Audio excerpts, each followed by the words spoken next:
आदून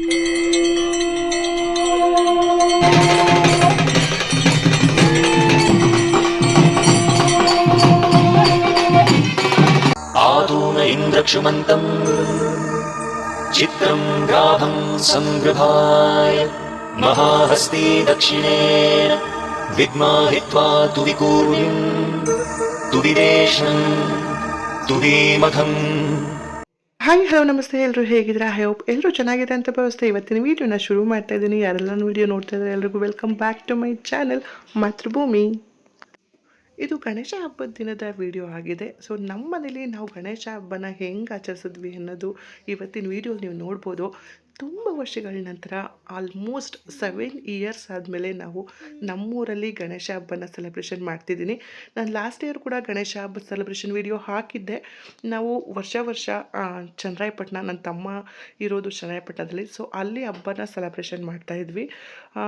but ತುಂಬ ವರ್ಷಗಳಾದಮೇಲೆ ನಾವು ನಮ್ಮೂರಲ್ಲೇ ನಾವು ಈ ವರ್ಷ ಹಬ್ಬನ ಸೆಲೆಬ್ರೇಷನ್ ಮಾಡ್ತಾಯಿದ್ದೀವಿ. ಅದು ತುಂಬ ಖುಷಿ ಇದೆ. ನನ್ನ ತಮ್ಮಂಗೆ ಖುಷಿ ಕೂಡ ಅದಾಗಿತ್ತು. ಸೊ ಹಾಗಾಗಿ ನಮ್ಮೂರಲ್ಲೇ ಹಬ್ಬನ ಮಾಡಿದ್ವಿ. ಸೊ ನಾವು ಹಬ್ಬಕ್ಕೆ ಕೆಲವೊಂದು ಕಡೆ ಗಣೇಶ ಕೂರಿಸೋದು, ಗೌರಿ ಕೂರಿಸೋದು ಹಾಗೆಲ್ಲ ಮಾಡ್ತೀವಲ್ವ. ಬಟ್ ನಮ್ಮೂರಲ್ಲಿ ನಾವು ಗಣೇಶನ ಕೂರಿಸ್ತಾರೆ. ಬಟ್ ನಾವು ನಮ್ಮ ಮನೆಗಳಲ್ಲಿ ನಾವು ಹಿರಿಯರಿಗೆ, ಅಂದರೆ ಯಾರು ತೀರೋಗಿರ್ತಾರಲ್ಲ ಅವ್ರಿಗೆ ಎಡೆ ಇಡೋ ಸಂಪ್ರದಾಯ ಇದೆ. ಸೊ ನಾವು ಅದಕ್ಕಾಗಿ ನಾವು ಮನೆಯಲ್ಲಿ ಗಣೇಶನ ನಾವು ಕೂರಿಸಲ್ಲ. ಕೆಲವೊಬ್ಬರು ಇಷ್ಟಪಡೋರು ಮನೇಲಿ ಕೂರಿಸ್ಕೊತಾರೆ. ನಮ್ಮೂರಲ್ಲಿ ಏನು ಗಣೇಶನ ಕೂರಿಸ್ತಾರೋ ಅಲ್ಲೇ ನಾವು ಹೋಗಿ ಪೂಜೆ ಮಾಡಿಸೋರಿದ್ರೆ ಮಾಡಿಸ್ಬೋದು. ನಮ್ಮ ಮನೆಗಳಲ್ಲಿ ನಾವು ಹಿರಿಯವ್ರಿಗೆ ಎಡೆ ಇಡೋ ಸಂಪ್ರದಾಯ ಇದೆ. ಹಾಗಾಗಿ ನಾವು ಗೌರಿ ಹಬ್ಬದ ದಿನ ಮಾಮೂಲಿ ಗೌರಿ ಪೂಜೆ ಮಾಡಿಕೊಂಡ್ರೆ, ಗಣೇಶ ಹಬ್ಬದ ದಿನ ಎಡೆ ಇಟ್ಕೊತೀವಿ. ಎಡೆ ಇಡೋದು ಅಂದರೆ ಕೆಲವ್ರಿಗೆ ಗೊತ್ತೇ ಇರುತ್ತೆ. ನಾವು ನಮ್ಮ ಮನೆಗಳಲ್ಲಿ ಏನು ತಿಂಡಿ ತಿನಿಸುಗಳಿರುತ್ತೋ, ಇವಾಗ ಚಕ್ಲಿ, ಕಜ್ಜಿಕಾಯಿ, ಕಜ್ಜಾಯ, ಕೋಡ್ಬಳೆ, ಒಬ್ಬಟ್ಟಾಗಿರ್ಬೋದು, ಅನ್ನ ಸಾಂಬಾರು, ಪಲ್ಯಗಳು, ಹೀಗೆ ನಾವು ಏನು ಹಬ್ಬದಕ್ಕೆ ಅಂತ ಮಾಡ್ಕೊತೀವಲ್ಲ ಅದನ್ನು ಎಲ್ಲ ಅವರಿಗೆ ಎಡೆ ಇಡೋದು. ಹೊಸ ಬಟ್ಟೆಗಳನ್ನ ತೊಗೊಂಬಂದು ಇಲ್ಲಿ ನಾವು ನಮ್ಮ ಅಪ್ಪ ಅಮ್ಮ ಮತ್ತು ನಮ್ಮ ಅಜ್ಜಿ ತಾತಂಗೆ ನಾವು ಎಡೆ ಇಟ್ಟಿದ್ದೀವಿ. ಎಡೆ ಇಟ್ಟಾದ ನಂತರ ನನ್ನ ತಮ್ಮ ಮೊದಲು ಪೂಜೆ ಮಾಡಿ ನಂತರ ನಾವು ಎಲ್ಲ ಪೂಜೆ ಮಾಡ್ತೀವಿ. ಅವತ್ತಿನ ದಿನ ಬಾಗಿನ ಅಂತ ಬರುತ್ತೆ ಅಲ್ವಾ. ಸೊ ಅದಂತೂ ಎಲ್ಲ ಹೆಣ್ಮಕ್ಳಿಗೂ ಒಂಥರ ಎಮೋಷನ್ ಅಂತಲೇ ಹೇಳ್ಬೋದು. ಹಾಗೆ ನನಗೂ ಕೂಡ ನನ್ನ ತಮ್ಮ ಬಾಗಿನ ಕೊಡ್ತಾನೆ. ಹಾಗೆ ನಮ್ಮ ಮಮ್ಮಿಗೆ ಬಾಗಿನ ಕೊಡ್ತಾರಲ್ಲ ನಮ್ಮ ಅತ್ತೆ, ನಮ್ಮ ಮಾವ.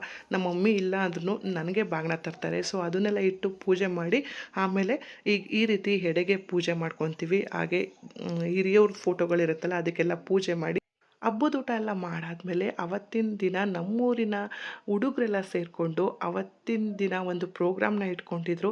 ತುಂಬ ಚೆನ್ನಾಗಿ ಇಟ್ಕೊಂಡಿದ್ರು. ತುಂಬ ಚೆನ್ನಾಗಿ ನೀಟಾಗಿ ಸೆಲೆಬ್ರೇಷನ್ ಮಾಡಿದ್ರು. ಮಾರನೇ ದಿನವೇ ಗಣೇಶನ ಬಿಡೋ ಪ್ರೋಗ್ರಾಮ್ ಇರೋದ್ರಿಂದ ಬುಧವಾರ ಹಬ್ಬ ಇತ್ತು, ಗುರುವಾರನೇ ವಿಸರ್ಜನೆ ಕಾರ್ಯಕ್ರಮ ಇಟ್ಕೊಂಡಿದ್ರಿಂದ ಸೊ ಕೋಲಾಟದವ್ರನ್ನ ಹಾಗೆ ವೀರಗಾಸೆ ಅವ್ರನ್ನ ಕರೆಸಿದ್ರು. ಸೊ ಅದು ಕೆಲವೊಂದು ವೀಡಿಯೋಗಳನ್ನ ಹಾಕಿದ್ದೀನಿ, ನೀವು ನೋಡ್ಕೊಂಡ್ಬರ್ಬೋದು.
ಇದಿಷ್ಟು ಹಬ್ಬದ ದಿನದ ಪ್ರೋಗ್ರಾಮ್ ಆಗಿತ್ತು. ಮಾರನೇ ದಿನ ಗುರುವಾರ ಗಣಪತಿ ವಿಸರ್ಜನೆ ಮಾಡ್ತಾ ಇದ್ದಾರೆ. ಸೊ ಇನ್ನು ನಾವು ಗಣಪತಿನ ನೆಕ್ಸ್ಟ್ ಇಯರ್ನ ನೋಡ್ಬೋದು. ಸೊ ಇವತ್ತಿನ ವಿಡಿಯೋ ನಿಮಗೆ ಇಷ್ಟ ಆಗಿದೆ ಅಂತ ಭಾವಿಸ್ತೀನಿ. ನಿಮ್ಮ ಮನೆಗಳಲ್ಲಿ ನೀವು ನಿಮ್ಮೂರಲ್ಲಿ ಹೆಂಗೆ ಹಬ್ಬದ ಸೆಲೆಬ್ರೇಷನ್ ಮಾಡಿದ್ರಿ ಅಂತ ಕೂಡ ನೀವು ಕೂಡ ತಿಳಿಸ್ಬೋದು. ಸೊ ಇವತ್ತಿನ ವಿಡಿಯೋ ನಿಮಗೆ ಇಷ್ಟ ಆಗಿದ್ದರೆ ಲೈಕ್ ಮಾಡಿ, ಹಾಗೆ ನಿಮ್ಮ ಫ್ಯಾಮಿಲಿ ಫ್ರೆಂಡ್ಸ್ಗಳಿಗೆ ಶೇರ್ ಮಾಡಿ ಅಂತ ಕೇಳ್ಕೊತ, ಯಾರೆಲ್ಲ ನನ್ನ ವಿಡಿಯೋ ಕೊನೆವರೆಗೂ ನೋಡಿದ್ರೆ ಎಲ್ರಿಗೂ ಥ್ಯಾಂಕ್ ಯು ಸೋ ಮಚ್. ನಿಮ್ಮ ಸಪೋರ್ಟ್ ನನ್ನ ಮೇಲೆ ಹೀಗೆ ಇರಲಿ ಅಂತ ಕೇಳ್ಕೊತ ಇವತ್ತಿನ ವಿಡಿಯೋನ ಹೆಂಡ್ ಮಾಡ್ತಾ ಇದ್ದೀನಿ. ಮತ್ತೆ ನೆಕ್ಸ್ಟ್ ವಿಡಿಯೋ ಸಿಗ್ತೀನಿ. ಅಲ್ಲಿವರೆಗೂ ಟೇಕ್ ಕೇರ್, ಬಾಯ್. ವಿಘ್ನ ವಿನಾಶಕ ನನಗೂ ಒಳ್ಳೇದು ಮಾಡಲಿ, ಹಾಗೆ ನಿಮಗೂ ಕೂಡ ಒಳ್ಳೇದು ಮಾಡಲಿ ಅಂತ ಕೇಳ್ಕೊತ ಇವತ್ತಿನ ವಿಡಿಯೋನ ಎಂಡ್ ಮಾಡ್ತಾ ಇದ್ದೀನಿ. ಟೇಕ್ ಕೇರ್, ಬಾಯ್.